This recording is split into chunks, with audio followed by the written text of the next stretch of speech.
What's going on, everyone? It's April 14th. It's time for another mortgage rate update. I have not done one in quite some time, and I apologize. It's just been absolutely insane. But I want to make sure you guys know what's going on, and rates have improved a little bit. We were on that horrible slide, downward trend for like 6 weeks or so. Kind of hit what I would call the new normal. They mellowed out, and then we saw them improve a little bit. So I'll jump straight in. I'll show you the trends I've been watching, and we'll go from there. Here we go.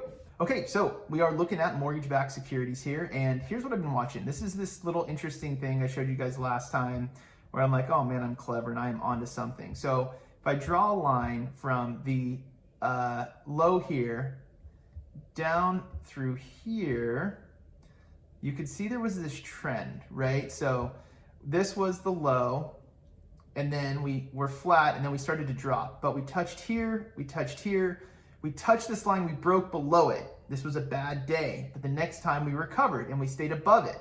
And then we touched it, but we stayed above this diagonal line, and then we broke below it again. So basically what I was saying was, regardless of this little ups and downs, the trend was still for the worst. Remember, down here is bad.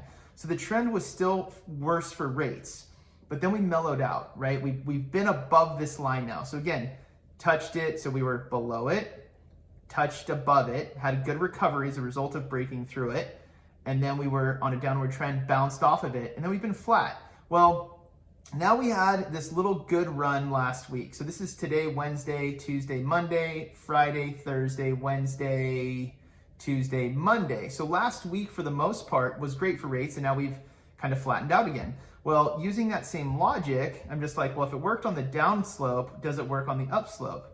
And it kind of does. It's not as perfect, but look, above, broke below, kind of a day of indecision, stayed above, broke below, touched it, right? But now we're below this line. So what I think that means is we kind of are gonna have a new normal through here. If we draw a line straight across about there, you can see that where we touched today is basically on par with where we saw some levels of resistance in the past. And at the same time, we have the moving average coming down, which will act as a ceiling as well. So what does that mean? It's good news. Rates are staying in, I'd say, the high 2s, low 3s on a 30-year fixed, which is a great place to be. Remember January of last year, before COVID broke out, we were at like 3.875, which was incredibly low. That was the low. So we're in a really good spot. Now, what I always say about rates, focus on what you can control, let go of what you can't. None of us can control what the mortgage markets are doing, what interest rates are doing. If you lock in your rate today at, say, 3%, and something happens in 6 months, 12 months, rates are at 2.625%. You can always refinance and take advantage of that rate then. If rates go up to 5% and you locked in at 3%, how do you feel? You're really glad you have what you have.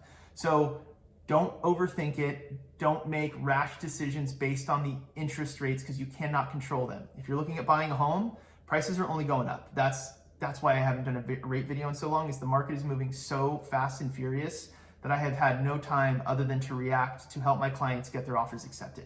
So focus on the house. That's the most important detail. If prices go up and interest rates go up, that house is going to be more expensive later. So I hope this is helpful. If you guys have questions, comment below. Let me know how I can help. Thank you so much, and I'll talk to you soon. Cheers.